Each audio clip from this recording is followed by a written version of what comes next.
All right, welcome everybody. Welcome to the Through the Pines podcast, where we talk about life and all things community here at Forest Highlands. I'm your host, your fun, friendly neighborhood assistant general manager, Kurt Martin. Joining me today, we have two incredible top-of-the-class guests from Forest Highlands, our recreation director, Aaron Reddick, and our security director, Joe Gordon. Hello, everybody. Welcome to our podcast. Hello, and thank you for joining us.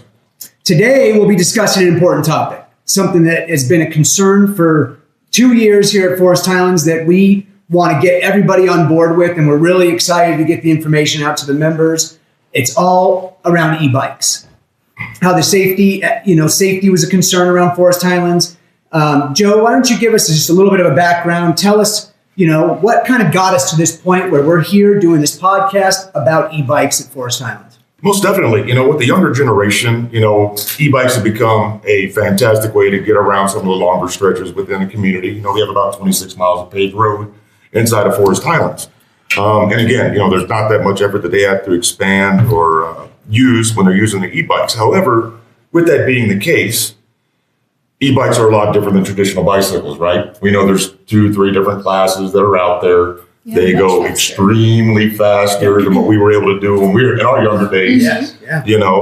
And then over the years, as they became more popular, we started seeing younger individuals, younger members in the community riding these e-bikes at faster speeds without the proper protection.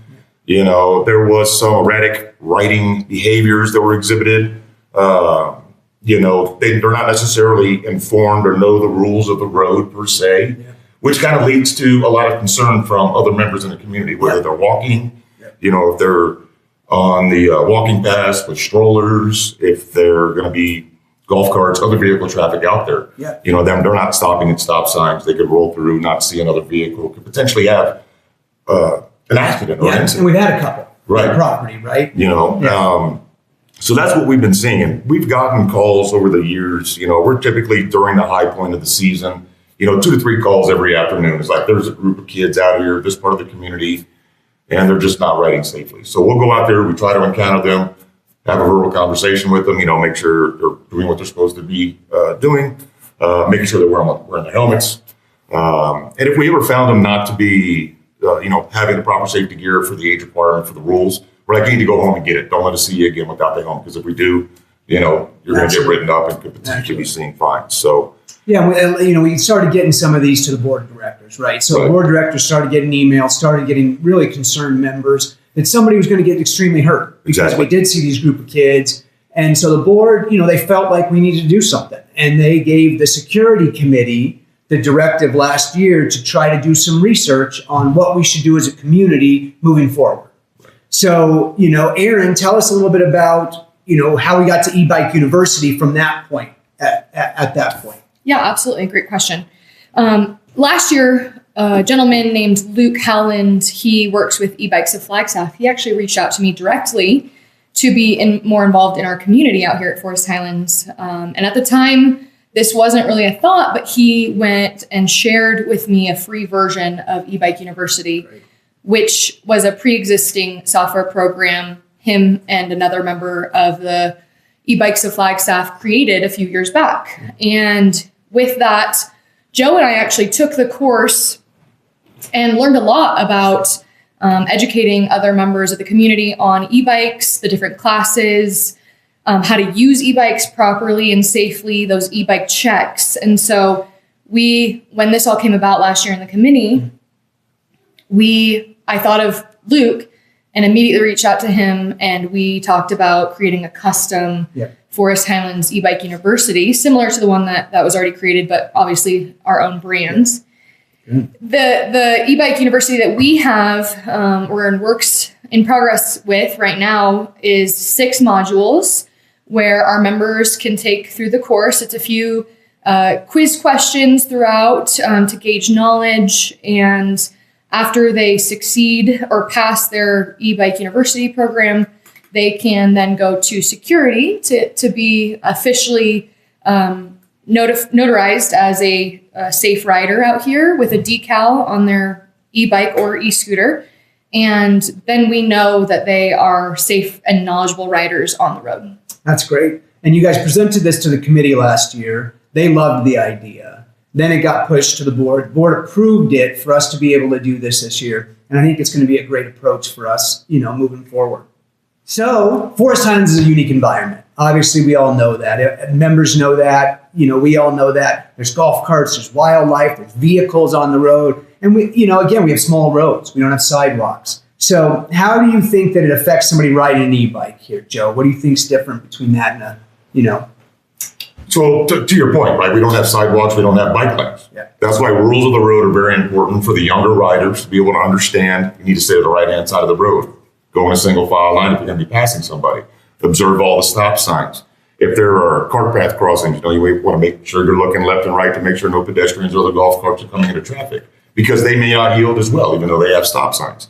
So those are some of the things that we're hoping this course will help the younger riders achieve, make them more aware of what the rules of the road are. That's going to be what I think a huge emphasis is going to be with this course. Yeah. And one thing I wanted to ask in that last one, and Aaron, please share, what do you think the difference really is between an e-bike and a regular bike? Maybe most people don't know the difference. Yeah, that's a great question. I think a lot of members don't realize the weight of the bike and the speed in which these bikes can go up to. They can go pretty fast. Yeah, I think somebody mentioned yesterday 28 miles per hour or even more. Yeah. And we have gotten some phone calls too, sorry to interrupt, but it's like the kid on the e-bike passed me on Forest Highlands Drive. Yeah. The speed limit's 25 miles an hour. Right. We can't have that. Imagine a kid passing a car with other cars going. That's that, everything's so busy. Following the rules of the road. Exactly. What else are some differences? If you're going that fast, it is more difficult to brake. So that being a consideration as well. If you're braking at 18 plus miles per hour, it is way more dangerous than a regular bike. Absolutely. Good. So one thing we love about Forest Highlands is we have our members come up, they treat it like summer camp, right? Summer camp for adults, summer camp for kids. We love the environment. We've built this community to be family friendly. So a lot of the younger kids, they use these e-bikes to get around the community, and we love that. Right. So what do you think the role of the parents play in helping their kids to ride safe? Right. And I think we all can empathize with our children. They haven't gone through more of like the licensing driving processes, which, adults are required to do. Whereas right now the kids are just allowed to hop on a bike before they get any real education about it. So I think parents are encouraged to make their children more aware of their surroundings while they're on an e-bike, as Joe touched on earlier, wildlife, other cars, other bikes, people on strollers. It's a little bit unpredictable. So. It is. And it's different than a regular bike. I think that's it, right? Is we've seen that kids just jump on it like a bike in the community, but it's more like a motorcycle at times. Right. So, when you get a motorcycle license, you have to go through the whole process and learn the rules of the road. And prove that you have been successful in that as well. What do you think, Joe? What are some of the most common riding mistakes that we see, from the security department? What do you guys hear? What do you see the most, would you say? Right. So a lot of it's going to be, the younger members using the e-bikes that are riding them in areas that they're not supposed to be riding them. Yeah. We had an incident last year. There was a guy out there left some tire marks on the tennis courts back here behind the clubhouse. Yep. We've had reports of them riding their bikes, tearing up the turf at the sports park. Right.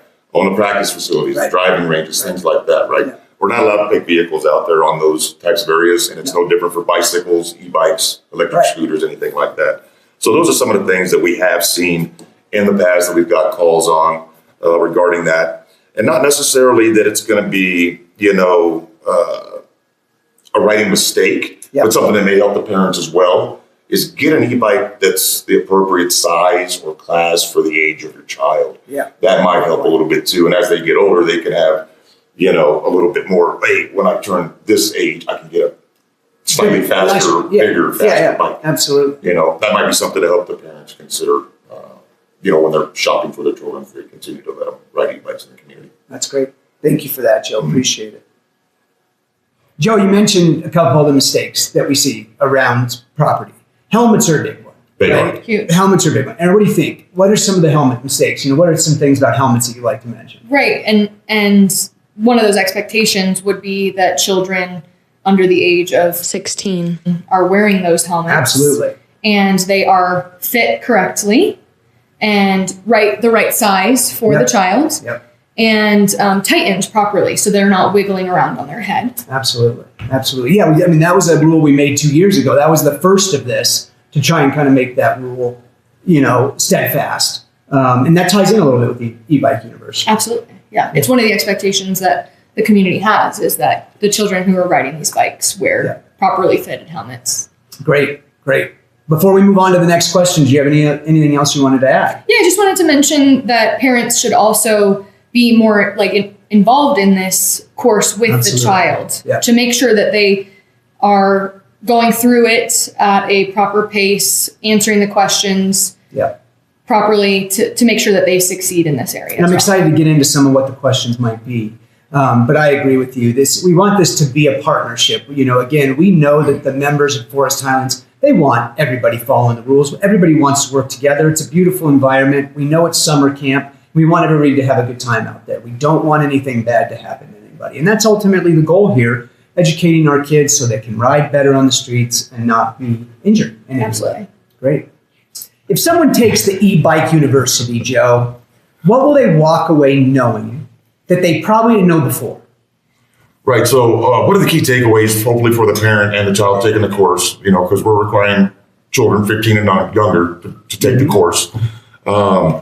They're going to understand and realize what the differences are in the different classes of e-bikes, because you have class 1, class 2, and class 3. That's right. Right. So the biggest differences between those are class 1 and 2 could go up to 20 miles an hour. Class 3 e-bikes could go up to 28 miles an hour. Class 1 bikes are not throttle assisted, whereas class 2 and 3 bikes are. Okay. So those are some of the key things that we think they're going to take away from this course, as well as, how you should be doing your pre-trip inspections on the bikes to make sure everything's working properly. And then also, too, making sure that they're going to understand the rules of the road, how to make them a safer rider within the community and how to share the road with everybody else in the community. Yeah, it sounds very detailed. Mm-hmm. Why would you say education like this is important, specifically for a community like Forest Highlands? Yeah, I think we, need to educate all of our members that this is a shared space, right? Yeah. Forest Highlands roads are shared, the trails are shared, so making them aware of what that means. Yep. And building that community trust as well. Absolutely. Knowing that the members on the road, whether you're driving or riding, that you are following the rules. And then preserving this privilege of riding e-bikes on property is most important. The privilege is a great point that, I'll just maybe mention. A lot of communities in the valley, they banned these. And there's a lot of communities around the country that are banning these. They're seeing them as a dangerous thing for these kids to be doing, and they have no control over them in any way. We want the kids at Forest Highlands to still enjoy the summer camp that we have here, this amazing environment. And the last thing we wanted to do was have to ban them. But I know the board of directors has been faced with some hard choices, and this is the directive that they've given to the security department and the recreation department to work on an education part to try to control some of this so we are safer on the roads, and the banning isn't something that we have to do in the future. We would like to allow the kids to continue this moving forward. Yeah, it's absolutely a privilege. Joe, if you had one piece of advice for the riders in the community, what would you say it is? I mean, pay attention when you're taking the course. Remember the material that you're going through, the information that it's giving you is going to help you in so many different ways that you never even thought possible, right? With the education, just on the simple things for checking on your bike to pre-trips, making sure that you're wearing the appropriate equipment. Like I said, 15 and younger, wearing the helmets. If you're riding at night, consider putting lights on your bikes, reflective clothing, don't wear the dark clothing. And those different types of things is, what we're really asking for them to do. Because again, like we just said, this is a privilege and we hate to see it go away because there's folks that aren't going to be taking the information or the stance as seriously as they should be. Great. I think we've gotten into a lot of the why. You guys have done a great job. So thank you for all the background and the information. I think it's time that we get into maybe what will the university look like? What does eBike University look like? Take us through what this summer is going to look like for the parents of kids with e-bikes. Aaron, why don't you start and tell us about e-bikes? Tell us about this e-bike program. Yeah, so members will be able to register for this program starting April 1st. Via emails will be sent out, or it'll be on the member website as a link for them to start the course alongside their dependents. And then the course itself looks like an intro. It's 6 modules of education. with a few quiz questions throughout to make sure that you're gauging their knowledge throughout. Yep.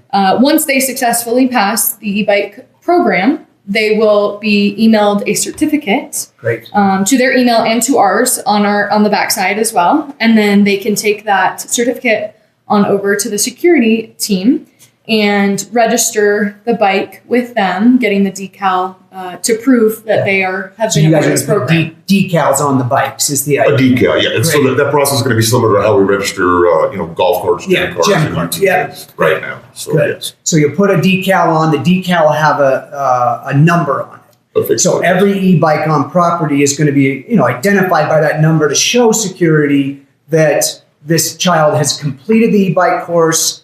They're ready for the road. They have a bike that follows the rules of the road. So then what happens after that? After that, they can safely ride their bike around property. And we'll, encourage this for every member 15 and under. Most definitely. And because you guys have been given this, this is something that we all are working on here. You're going to have to talk to a lot of the kids that aren't registered. Exactly. So what happens if you see a bike out there that's not registered? What is the team going to do? So we're going to continue to do what we have done in the past. We're going to go up there. We're going to talk with the child. It's somebody that we believe is 15 and younger.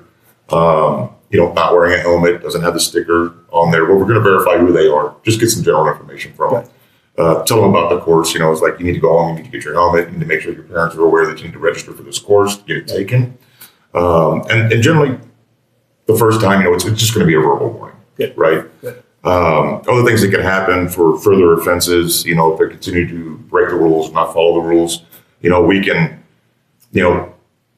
possibly take the bike itself and hold it at the gatehouse, so the parent has to come and retrieve the bicycle to know that the board, the community, and everybody else involved with this program is 100% behind it and want everybody to be as safe as they can. Right. And again, we don't want to have certain consequences or certain negativity with it, but we have to try to make this program successful. And so, I think it is important that we find ways to talk to the kids in a way, nobody wants to feel like they're being harassed by security. And I know you guys have this stigma sometimes where you have to be the bad guy, right? We talk about that. You guys want to be the good guys too, but sometimes you have to be the bad guys on property. And you have to make sure that they understand that. So security will be talking to the kids that aren't registered. They will be going up to them and trying to have a conversation and tell them about eBike University.